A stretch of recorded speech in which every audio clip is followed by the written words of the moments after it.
is the best thing I've ever heard from one of my coaches. They go, when did you decide that? I said, when I was 12. When I was 12. This is when I decided men don't love. This is the funniest thing. My mother was out of town and I was sick. I had the flu and I was 12 years old. And I remember being in the bathroom and I'm sitting on the toilet and I'm throwing up. And my dad opens the door and goes, oh, and closes the door and goes back to bed. Now for him, it was just an embarrassing moment because his pubescent daughter is like sitting on the toilet. He's thinking, okay, clearly she doesn't want her father walking in on her. But for me, that moment, I decided that my dad didn't love me because he didn't care that I was sick and he didn't help me that I was sick. Flash forward, I'm sicker than I've ever been. I can't walk on my own, whatever, but I won't let my husband help me. And he's like, why will you not? I'm like, I want my girls. He's like, what is your problem? And I couldn't figure it out while I was sick.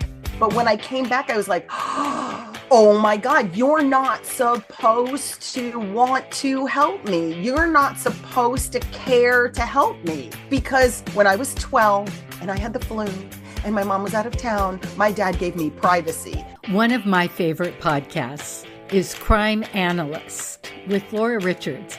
And she has an English accent and she always says, hey, lovely.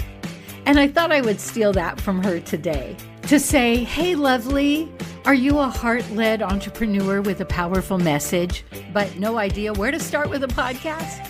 Are you over 40, purpose-driven, and totally lit up by your mission, but secretly a little tech intimidated? Or maybe you've been asking, what mic do I need? Will anyone even listen? Can I really do this? I see you. And let me tell you, you have not missed the boat. I created the 7-Day Podcast Pro just for you. It's a guided experience where we take your voice, your wisdom, and your mission and turn it into a professional, purpose-driven podcast in just 7 days. There's no guesswork, no overwhelm, and absolutely no tech confusion. I walk you through every single step from concept to launch with clarity, confidence, and support. You don't need to know how to edit. You don't need a fancy studio. You just need your message and the courage to share it. By the end, you'll have a podcast you're proud of, one that works for you and your business, shares your heart, and helps you reach the people who need you most. If you're ready to be heard, ready to lead, and ready to take your message global, 7-Day Podcast Pro is your launchpad. Let's get your voice out into the world where it belongs. Has your life, your dreams been interrupted? Good news. It is possible to reinvent our lives. People are doing it every day, and some are brave enough to share the struggles, disappointments, and challenges. If you are looking for a new beginning, a do-over, or to rediscover your passion, maybe even find a new one, then grab a cup of coffee and let's talk. Interrupted, Act 2, Reinventing Your Legacy, with your host, Coach Laurie. Virginia Mooskies. Did I say that right? You did. Yes. You go, girl. It's spelled very different, but she said, think of a moose skiing. So glad to have you on the show. Welcome. Thank you so much, Laurie. It's so good to be here. Well, I'm really excited to hear about your interruption. But first, you were talking to me about AI and your business and all the things. So tell us all the things that you're doing now that you love. And it sounds like you have a ton of courses. Yeah, I'm doing a lot. I'm what we have coined with my accountant a multipreneur, which is just a fancy word for ADHD lady who likes to do a lot of things. I'm leveraging what other people would call a disability. For me, it's a superpower. I guess my primary business is my husband and I serve about 1,100 BNI members across the St. Louis region. We have 58 chapters, getting ready to launch number 59. I'm so excited. We're in relaunch post-COVID. So that's been a really, talk about an interruption. I'm pretty sure everybody's talked ad nauseum about that whole show. But my oldest daughter works with us in that business. My husband owns a construction company, so I help work with him on that. We assist investors in flipping their houses and their investment properties and getting things ready for rental. So we don't do any owner occupied. We only do investment support. My youngest daughter and I own a grooming salon together. So she is a pet artist. If you've ever seen those TikTok videos where like the dog looks like Tigger or a giraffe or yeah. So that's what she does. She's actually a master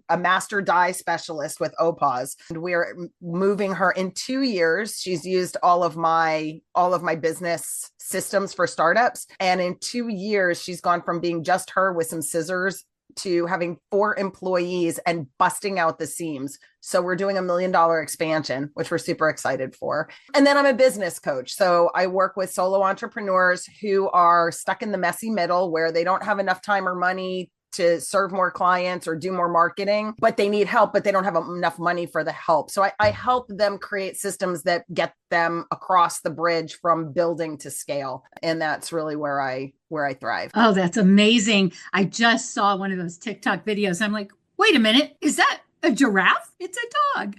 Oh, that is so awesome.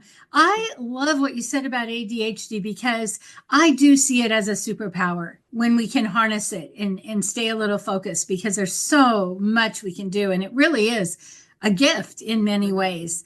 So I love that you said that. Well, with all the wonderful things that you do and helping business women, because, you know, so many women will start a business and it's very hard. They don't succeed because they don't know. And I find there's a few things I find. Number one, they want to wear all the hats and do all the things and not ask for help. Number two, I don't need to make money. Yes, you do. Like it's funny. And I think a lot of it is our earlier program, especially for some of the women like me who are older. But before we get to all that good stuff, tell me about your interruption. I know you had COVID. That was one, but you've had my post-COVID interruption. I actually count myself among the vaccine injured. The vaccine gave me Guillain-Barré syndrome, which is a paralytic syndrome. So about 3 days after I got the vaccine, I started to lose strength in my upper body. And over the course of about 6 months, I just got weaker and weaker and weaker, to the point that in January of 2022, my body gave out. And I spiked a fever of 107, and I was in excruciating pain. The best I can describe it is being lowered into a hornet's nest. So it just felt like I was being stung everywhere. The only place I didn't have pain was my face and my stomach. I went to many hospitals and they sent me away as a drug-seeking middle-class white woman, which I think is really funny because I don't even drink alcohol. Like, I'm 60 years old. You don't look like this if you're a drug addict. It was about 17 days that I was unable to take care of myself. And when I came out on the other end, I was unable to walk. I couldn't hold a toothbrush. I couldn't crush an empty soda can with my dominant hand. And I had to learn how to do all the things again. I was a fitness instructor in my 20s. So really getting back the physical strength after having my body like consume itself, because I couldn't eat for those 17 days either. My husband would take me to the hospital. They would rehydrate me and then send me home as a COVID patient, but I never had COVID. It was a very interesting experience. I think the worst part was the cognitive decline. I lost executive function when it came time that I could actually hold a toothbrush. I couldn't remember the procedure for brushing teeth. Like, I couldn't put things in order. So as a business coach, I really struggled to be in business. And it also has wiped out complete and total sections of my memory. The other day, I said to a friend, oh, look, there's a Pompeii exhibit at the science exam. We should go. And they said, we went there. And I said, no, I've never seen it. And they said, yeah, you have. And they showed me pictures of me at the exhibit, but I don't have any recollection of being there. It's been a very interesting journey to get from there. So I'm, 2022, I'm 3 years and a few months out from that and thriving and doing really, really well against all odds. The doctors told me I would never take care of myself again. What do you attribute that healing to? Stubbornness. I have an epic belief. We create our reality from the inside out. The exploration for me is, why would I create that experience for myself? Why would I create weakness in the body? Why would I create weakness of my mind? Why would I choose to create weakness? A lot of it came out that I was overvaluing strength and overemphasizing very masculine energies. that imbalance. I was seeking a more feminine way of being, of showing up in the world. I've been seeking that for quite a while through therapy and coaches and all sorts of things, but never really being able to tap into that because my protective mechanisms were so dialed in. When you strip yourself of the ability to even take care of yourself, I got a huge secondary gain because now everybody had to take care of me. No one could depend on me for anything because I wasn't physically or mentally capable of taking care of the whole world. So guess what? Over a period of 2.5 years, the entire world figured out how to take care of themselves. And I figured out how to let them. It was sheer force of will. It started out as anger and resentment, and that fueled the power and the will to do the thing. When the student is willing, the teacher appears. This beautiful man named GV showed up in a coffee shop, and I got introduced to him. And he serves sacred plant medicine. And so that I entered into an indigenous wisdom journey, have discovered just some really healing powers of the plants. It's been very, very fascinating. But now everything 3 years later, from this is your new normal, people will take care of you for the rest of your life, to being able to now have all these multiple businesses and to be serving so many people in so many ways. I know you can't see Virginia, but she is very beautiful. And I can't believe you're in your 60s. Yeah. So that's a testament to this. One of the things I'm hearing across most of the women that I'm interviewing is the feminine versus the masculine when it comes to sales, when it comes to business. So can you just expand on that? In our society right now, there is this intense polarization, negative polarization, right? The whole, like, would you rather meet a man or a bear in the woods? I'm like, I'd rather meet a man. Most of the men I know would jump in front of the bear. Like, I don't know, like my reality, because I create reality from the inside out, is men open doors for me. Men think I'm beautiful and lovely. Men want to serve me and elevate me, right? Like, that's what I think about men. But this polarity of, really, I hate to say it, because I was raised up in feminism. I've got a PhD. I was in the university during the Annie Hall years, where we all dressed like boys and wore ties. And we've done this really weird, like, flip where women are grounded in our masculine, and we're stealing it and we're squashing it in our men. And then we're mad because our men are sort of like in this weird, like, well, she'll do it. Like, they're letting women take all the initiative. And then we're mad because they're not doing anything. And there's been this super weird flip. So I think we need to understand that they are energies and we have all of them, and that we can dial them up and dial them down. So, for example, masculine is power and initiative, and it's tempered by selflessness. When you take power and you add selflessness, you get masculine energy. When you get selflessness and you add power, you get feminine energy. It doesn't mean women don't have power. It's that we have a different we have a different balance between those two. In the initiative versus the ability to follow. Can women take initiative? Absolutely. You want me in a crisis, right? I am the one who, I'm going to look around, and if nobody's doing anything, you can bet I'm going to lead everybody out of the mess. Then I'll fall apart, weep, and be a heap. But you want me in that place. But if there's a man who will do it, do you really want to be the woman wrestling the man? No, I will run into the burning building. I'm like, no, dude, you run. Go ahead. I will be here and tend to the wounded when you bring them out. That is where I would rather be. I would rather be receiving the people who need care than having to go in and rescue them. But I can. So I think it's this notion of just because you can doesn't mean you should.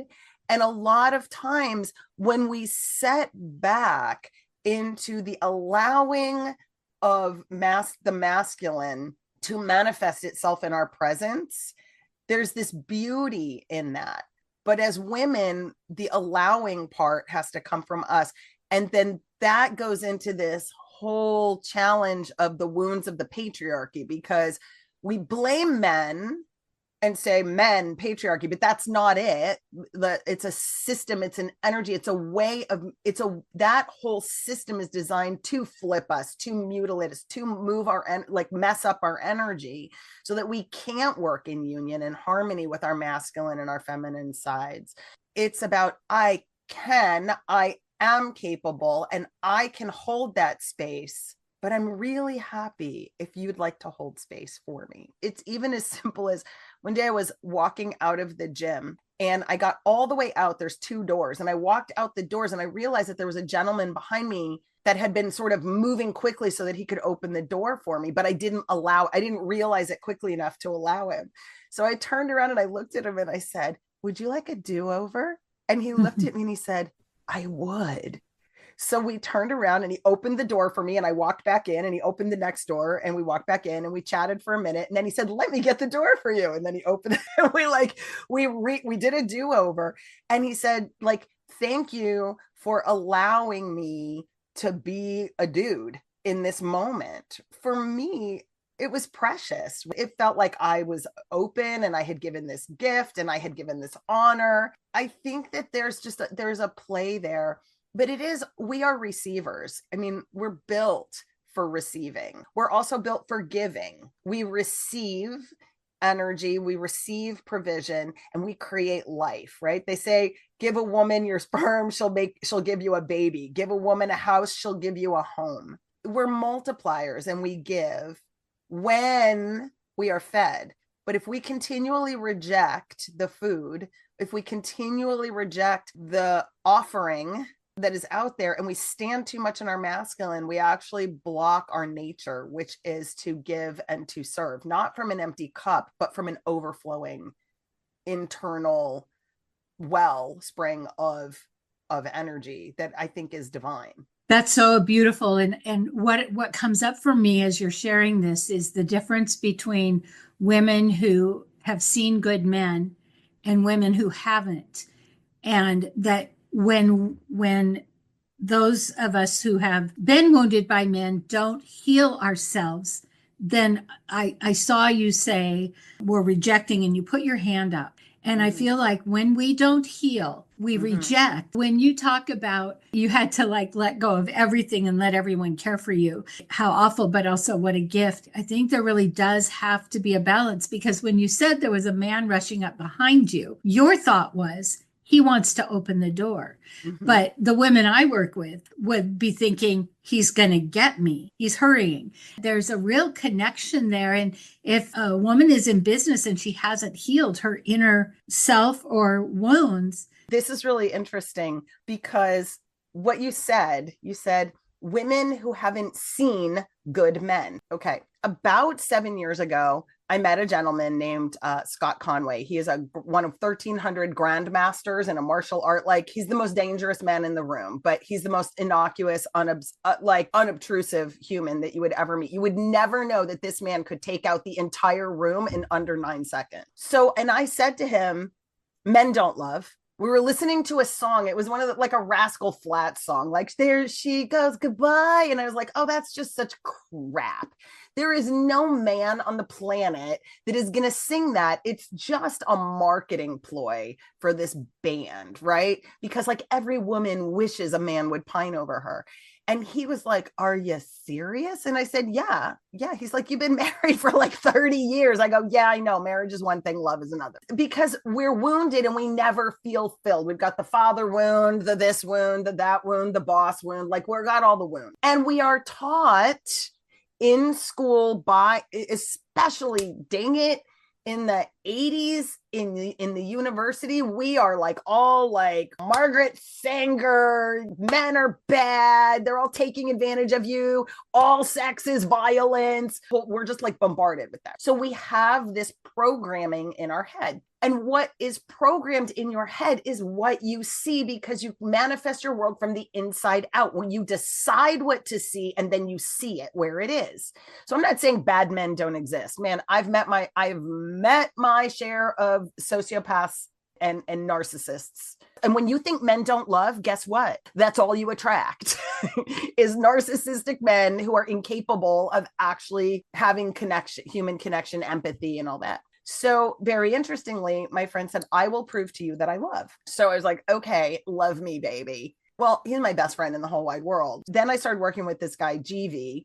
And he said, you have to take your beliefs and you have to put them to the test. So when you have a belief that limits your interaction with the world and your experience in the world, then you need to ask yourself the question, is this true or is it a narrative? Is it a program? Is it a story that I'm telling about something or that somebody told to me? So the experiment for Do Men Love was to simply not open a door for myself for 2 weeks. No door, car door. But if my grandson was 6 and I said to him, sweetie, you're going to have to open the door for Gigi because she's not allowed to touch the door. And so I would have my 6-year-old grandson. And then I would say to men, I would stand there and they would be like, do you need me to open the door? Yes, please. I'm not allowed to touch doors for the next 2 weeks. They're like, you're not allowed to touch a door. No, I'm not allowed to touch any doors for the next 2 weeks. They're like, okay, well, let me get this door for you. Well, let me get that door for you. Next thing I know, everybody opens doors for me. Everybody opens doors for me. Wow. Men don't say to me like, nice. They say, you look lovely today. They stopped objectifying me and started seeing me. And then I started to notice how absolutely loving and lovely the men in my surround actually were. And I had never seen the loving ones, the kind ones, the ones who loved their women with a passion, who provided for them in amazing ways, who wanted to be better men. Suddenly the men in my masterminds are like breaking down because they don't feel like they're stepping up for their women. And I'm like, what the heck? Like these men are expressing all of this desire to be this loving, generous, wonderful man. When you start to challenge your beliefs, and you know what? Let's be real. Yes, I was the victim of a sexual assault, just like pretty much everyone our age has had some form of being groped, grabbed, in some more violent than others. But that's one man. That's one. And then our nervous system goes, everything that looks like that is dangerous. If that were true, none of us would ever cook because we burnt ourselves on our mommy's stove. So all stoves are off limits. We learn discernment for certain things, but then when big things hit us, we don't take a minute to move that through the nervous system to make it happen. And I think it's so important to honor the wound. There's no doubt, I still feel the experience of my assault, that you can still rile that up in me. But it's the past and it's a story and it's a thing that happened to me 40 years ago. It didn't happen to me yesterday and it's not happening to me now. Probably not going to happen to me tomorrow either. The chances, if you look at the number of days that I have spent in 40 years where I have not been assaulted, it greatly outnumbers the one day. It reminds me of the airplane statistics. Like people don't want to go on an airplane because there's so many crashes. But honestly, when you look at the statistics. So this is amazing to me. I started this with, if we don't heal ourselves, if we don't get help, tell our story. But which I totally think is something every woman would benefit from. Mm-hmm. But also you presented it as a challenge. And so you were challenged by a man to do a thing that opened your eyes. So what would be a challenge you would give to us to help us maybe lay down our arms a little bit? Well, I think first of all, you have to discover the underlying belief. Sometimes it's really helpful to understand maybe where it originated, but the more I practice experimentation, the less I really care like where the belief came from. Because it could be pre-verbal for all I know. I don't know. So we spend a lot of time like, why? Where did this come from? And all of the energy goes into the genealogy of the wound when really what we want to do is move the energy. It's highly somatic. So figuring out where it is in your body, breathing into your body, into that space. And we also need to understand that negative emotions are just emotions that require change. It's saying your body and your spirit and your soul are saying, we need to change this. This is not a place to stay. That's why it's uncomfortable. I don't want to stay here. Please get me out of here. Please move me through this. The key is to ask yourself at any time when you say to yourself, I can't move forward because fill in the blank. Ask yourself, how do I confirm that? So you take that belief and you find the direct opposite. I believe that men don't love. I'll give men. So how can I give men a chance to love me, to be loving, to demonstrate and I'm not talking about eros, romantic love. I'm just talking about being a loving human, a human who is kind to another human. How can I open up space for that? And mine was, it was like that. My coach was like, what are you willing to do? Because you have to be willing. How much of a risk are you willing to take to test the belief? And I said, I will let them open doors for me. And he said, so if enough men open a door for you, you will begin to believe that not all men are assholes. Like, can you believe that? So you have to challenge it. You have to come up with a way to challenge it and then be willing to look for the opposite of the belief. Because if you're not willing to look, like, I want you to look for opportunities to let men love you. I want you to look for opportunities to let a prospect say yes. I want you to look for a way. My spouse, right? I would say, well, my spouse is not affectionate. He's not wired for affection. So then I just said to myself, okay, but I'm super affectionate. And physical touch is a love language for me. So am I blocking any of his attempts to be affectionate with me because I believe he's not affectionate?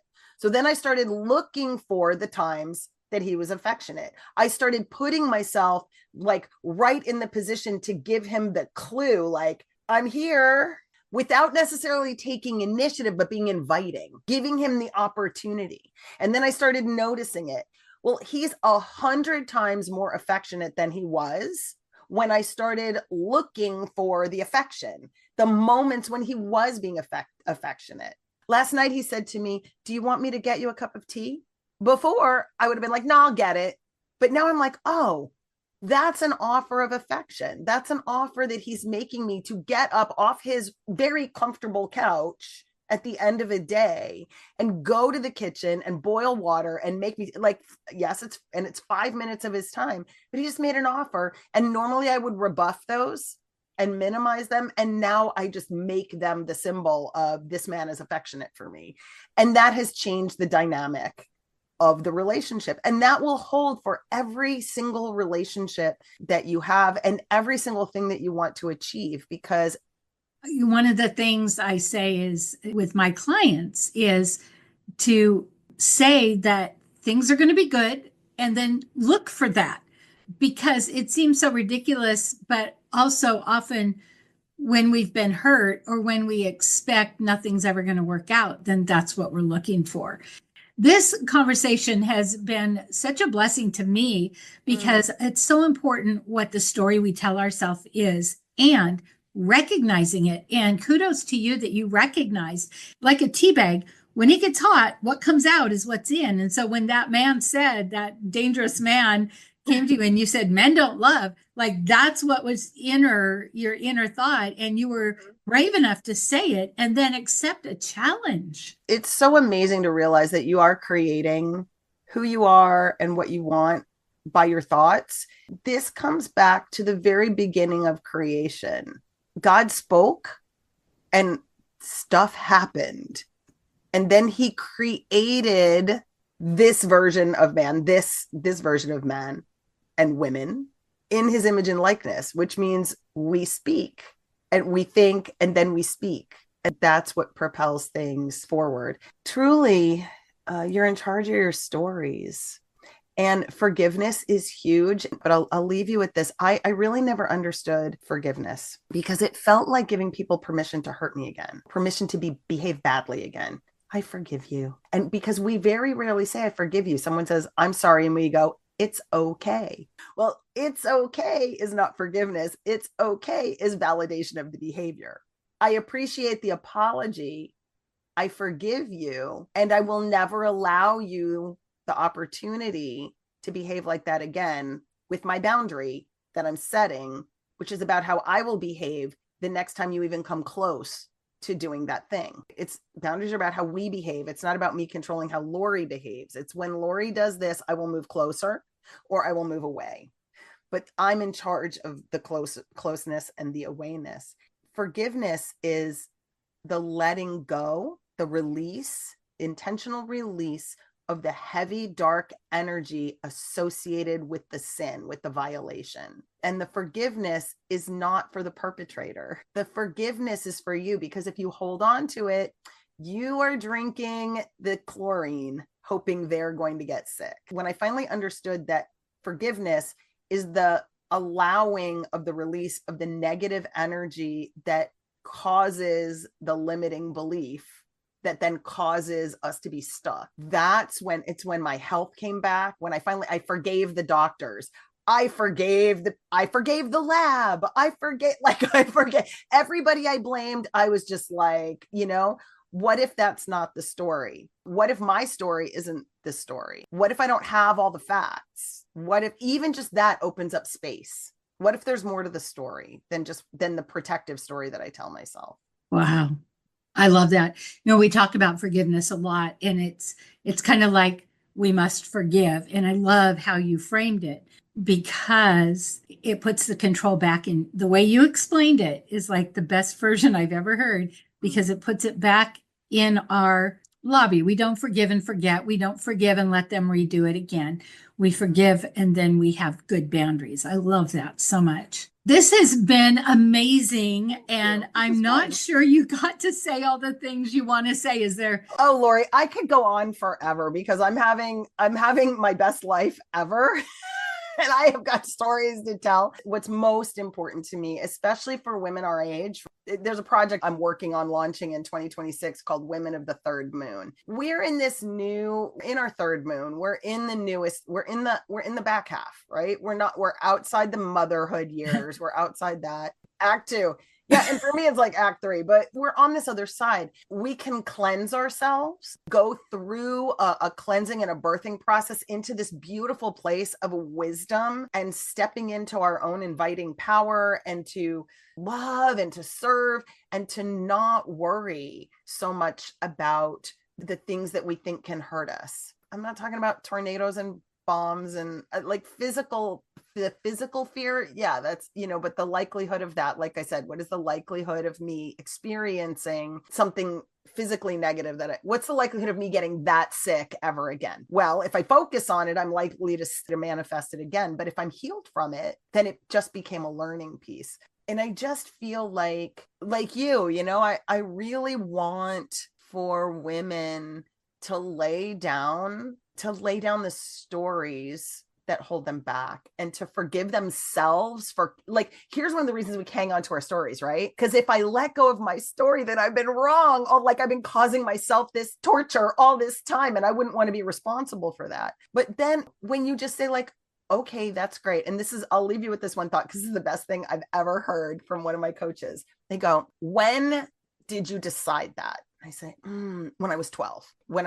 This is when I decided men don't love. This is the funniest thing. My mother was out of town and I was sick. I had the flu and I was 12 years old. And I remember being in the bathroom and I'm sitting on the toilet and I'm throwing up. And my dad opens the door and goes, oh, and closes the door and goes back to bed. Now, for him, it was just an embarrassing moment because his pubescent daughter is sitting on the toilet, right? So he's thinking, okay, clearly she doesn't want her father walking in on her or whatever. But for me, that moment, I decided that my dad didn't love me because he didn't care that I was sick and he didn't help me that I was sick. And right? Flash forward. I'm sicker than I've ever been. I can't walk on my own, whatever, but I won't let my husband help me. And he's like, why will you not? I'm like, I want my girls. He's like, what is your problem? And I couldn't figure it out while I was sick. But when I came back, I was like, oh my God, you're not supposed to want to help me. You're not supposed to care to help me. Because when I was 12, and I had the flu and my mom was out of town, my dad gave me privacy. Because if I asked my 96-year-old dad, why did you not come in the bathroom and help me? He would have said, you were on the toilet. And I figured you wanted privacy. When you figure out when it happened, you say, does it make sense that a 12-year-old girl who's not quite in puberty, who's still kind of a little girl, but is kind of growing up, would want her daddy or her mommy to help her when she's sick? Does it make sense that she would feel unloved and alone if she had to be sick by herself because no one would come and take care of her? Yes, but I'm not 12 anymore. So that story made sense at 12, but it doesn't serve me at 60. So can I forgive it? Can I say, oh my gosh, 12-year-old Virginia, I'm so sorry that you felt like that. Are there any other stories we could tell about daddy? What are some other reasons daddy wouldn't have done that? Well, maybe this, maybe that. Okay, so can we forgive daddy? Yes.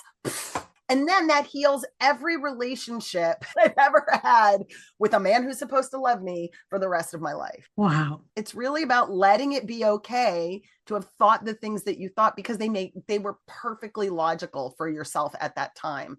But maybe they're not logical for yourself at this moment, because you have new skills, new strength, new independence, access to things you didn't have before. So I think that's just, for me, super, super important to access those and forgive yourself while you're forgiving others. I love that. So, Virginia, if we want to work with you, how do we find you? Oh, goodness. The best way to find me is to go to LinkedIn.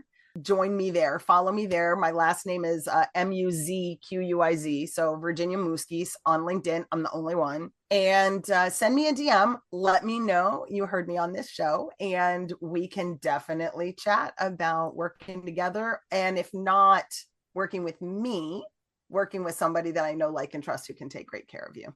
I have a podcast. My podcast is called the Business by Referral Podcast. That's what I do for a living. What I do for a living is I teach people how to turn their networking into a revenue stream by using a referral system. So that's my podcast. Awesome. Okay. You sort of told us what you want us to know, but I always love to end with we covered ground probably you and I didn't even think we were going to cover. So what is it, as we wrap up, that you really want us to know? I think the most important thing is that your life is being created by you, with every thought, conscious or below conscious. Allowing yourself to think new thoughts, testing new thoughts, trying out new thoughts is the key to stepping into your wise woman and leaving behind the protective stories that you might have needed in your mother years, in your maiden years and your mother years, and really stepping into wisdom is all about questioning everything you've done up until now, and then starting to do the stuff that serves you. Thank you. Thanks for having me on. If you love this podcast, here's a big ask. Will you share with your friends and family, subscribe, give us a review, and a 5-star rating, so that others looking to reinvent their lives will be able to get the help they're looking for? Thank you in advance.